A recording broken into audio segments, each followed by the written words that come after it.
ittaqillah haitsuma kunt wa atbi'i sayyi'atil hasanata tamhuha wa khaliqin nasa bi khuluqin hasanin. Shadaqallah wa shadaqa Rasulullah sallallahu alaihi wasallam.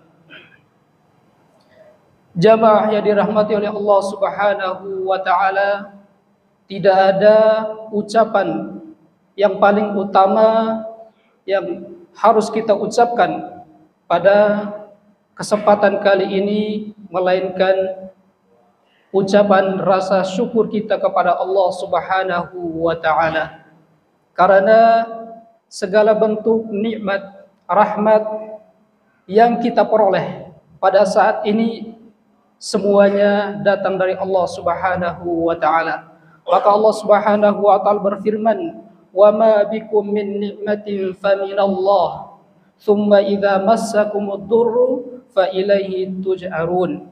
Allah Subhanahu wa taala mengatakan, dan apa saja nikmat yang kamu peroleh pada saat ini, maka sesungguhnya itu semuanya datang dari Allah Subhanahu wa taala.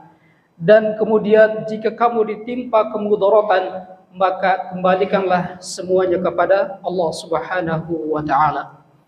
Jamaahnya dirahmati oleh Allah Subhanahu wa taala, oleh karena itu merupakan sebuah kewajiban bagi kita untuk kita senantiasa mensyukuri segala bentuk nikmat yang Allah berikan kepada kita. Salawat serta salam semoga senantiasa tercurah kepada Nabi Muhammad sallallahu alaihi wasallam, yang dengan kita beriman kepadanya, yang dengan kita mengakui beliau adalah Rasul Allah Subhanahu wa taala, maka menjadi sempurnalah keislaman kita, dan dengan kita mengikuti tuntunannya, maka menjadi sempurnalah keimanan kita kepada Allah Subhanahu wa taala. Jamaah yang dirahmati oleh Allah Subhanahu wa taala, selanjutnya tak lupa khatib mewasiatkan kepada diri khatib pribadi dan kemudian kepada para jamaah secara umumnya agar kita senantiasa meningkatkan ketakwaan kita kepada Allah Subhanahu wa taala. Karena hanya takwa sajalah yang akan menjadi bekal kita menghadap Allah Subhanahu wa taala. Allah Subhanahu wa taala mengatakan, "Wa tazawwadu fa inna khairaz zadit taqwa." Maka berbekallah oleh kalian, karena sesungguhnya bekal yang terbaik adalah takwa. Kenapa takwa? Karena tujuan dari semua ibadah yang Allah perintahkan kepada kita adalah agar kita meraih ketakwaan kepada Allah Subhanahu wa taala. Allah Subhanahu wa taala berfirman, "Ya ayyuhan nasu ubudu rabbakumul ladzi khalaqakum walladzina min qablikum la'allakum tattaqun." Wahai manusia, beribadahlah kalian kepada Allah Subhanahu wa taala, sembahlah kepada Allah Subhanahu wa taala sebagaimana orang-orang terdahulu diperintahkan untuk beribadah, la'allakum tattaqun, agar kalian menjadi hamba-hamba yang bertakwa kepada Allah Subhanahu wa taala.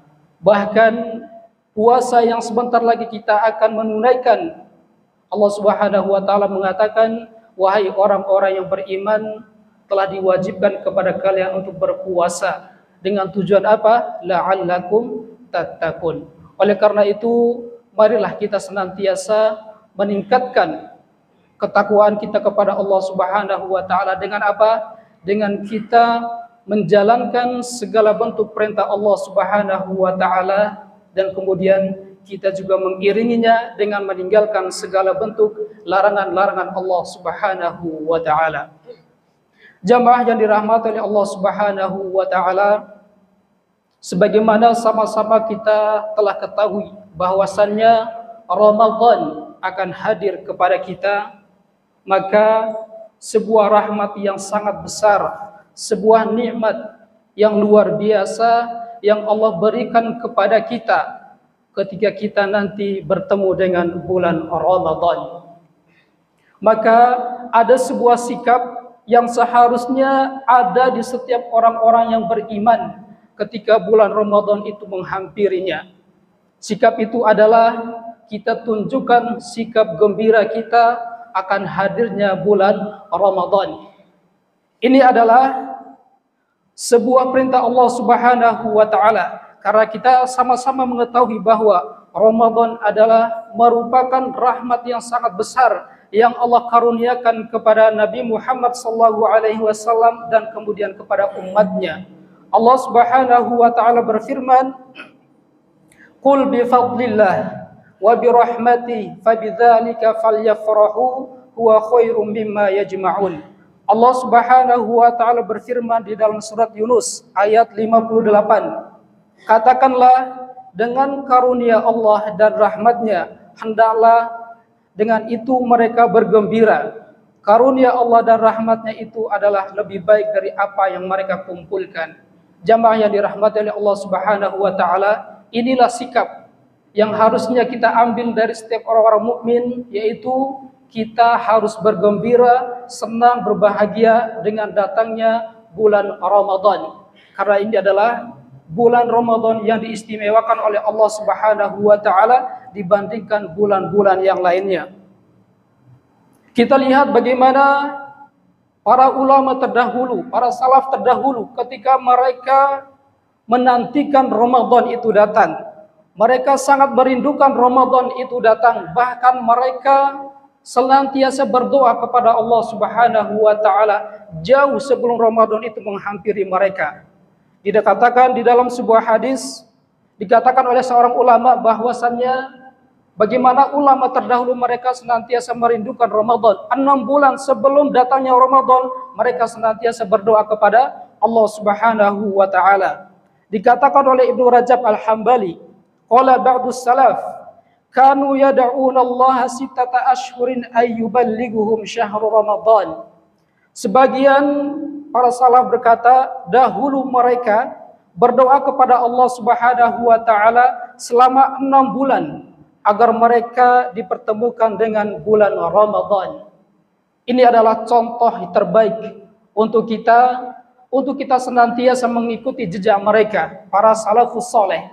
Bagaimana mereka merindukan Ramadan itu, dan ketika Ramadan itu datang kepada kita, maka hendaklah kita berbahagia. Karena kebahagiaan itu merupakan tanda iman bagi seorang muslim ketika ia berbahagia ketika didatangi oleh Ramadan. Jamaah yang dirahmati oleh Allah Subhanahu wa taala, maka tentu ada pertanyaan kepada kita. Kenapa kita harus bergembira ketika Ramadan itu datang kepada kita, ketika Allah Subhanahu wa taala mengizinkan kita untuk bertemu dengan bulan Ramadan? Maka ada sebuah hadis Rasulullah SAW memberikan isyarat bagaimana kita harus bergembira ketika Ramadan itu datang. Rasulullah SAW bersabda, "Qad ja'akum Ramadan, syahrun mubarak. Iftaradallahu 'alaikum siyamah, tuftahu fihi abwabul jannah wa tughlaqu fihi abwabul jahim. Wa tughallu fihi syayatin, fihi lailatun khairu min alfi syahr, man hurima khairaha faqad hurima."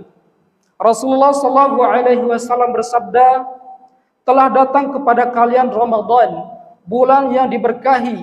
Allah mewajibkan atas kalian berpuasa padanya. Pintu-pintu surga dibuka padanya, pintu-pintu neraka ditutup. Syaitan dibelenggu, di dalamnya terdapat sebuah malam yang lebih baik dibandingkan 1000 bulan, yaitu Lailatul Qadar. Siapa yang dihalangi dari kebaikannya, maka sungguh ia terhalang. Kemudian, kenapa kita harus berbahagia? Ini adalah alasan yang pertama, kenapa kita harus berbahagia ketika Ramadan itu datang. Yang pertama adalah Ramadan adalah bulan diturunkannya Al-Quranul Karim. Sebagaimana ayat yang mungkin sama-sama kita sudah hafal. Syahrul Ramadan alladhi unzila fihi al-Quran hudan linnas wa bayyinatin minal huda wal furqan faman syahida minkumus syahra falyasum. Bulan Ramadan, bulan yang di dalamnya diturunkan Al-Quran sebagai petunjuk bagi manusia dan penjelasan-penjelasan mengenai petunjuk itu. dan pembeda antara yang hak dan yang batil. Oleh karena itu, barang siapa di antara kamu menemuinya pada bulan itu, maka hendaklah ia berpuasa. Surah Al-Baqarah ayat 185. Jamaah yang dirahmati oleh Allah Subhanahu wa taala, Al-Imam Ibnu Katsir ketika menafsirkan ayat ini, ia mengatakan ayat yang mulia ini adalah Allah Ta'ala memuji bulan puasa, bulan Ramadan dari bulan-bulan lainnya. Allah memuji demikian karena bulan ini telah Allah pilih sebagai bulan diturunkannya Al-Quran dari bulan-bulan lainnya. Bahkan bulan Ramadan ini pun, sebagaimana pula pada bulan Ramadan ini Allah telah menurunkan kitab ilahiyah, kitab samawat. Yang kita ketahui adalah kitab Injil, Zabur dan Taurat. Maka sungguh mulia bulan Ramadan ini, maka pantas bagi kita untuk bergembira, berbahagia ketika Allah pertemukan kita dengan bulan Ramadan. Kemudian, kenapa kita harus berbahagia ketika Ramadan itu menghampiri kita? Alasan yang kedua adalah syaitan dibelenggu, pintu-pintu neraka ditutup dan pintu surga dibuka oleh Allah Subhanahu wa taala. Rasulullah sallallahu alaihi wasallam menjelaskan, "Idza jaa Ramadan futihat abwabul jannah wa ghuliqat abwabun nar wa suffidatis syayatin." Apabila Ramadan tiba, pintu surga dibuka, pintu neraka ditutup dan syaitan pun dibelenggu. Hadis riwayat Bukhari dan Muslim.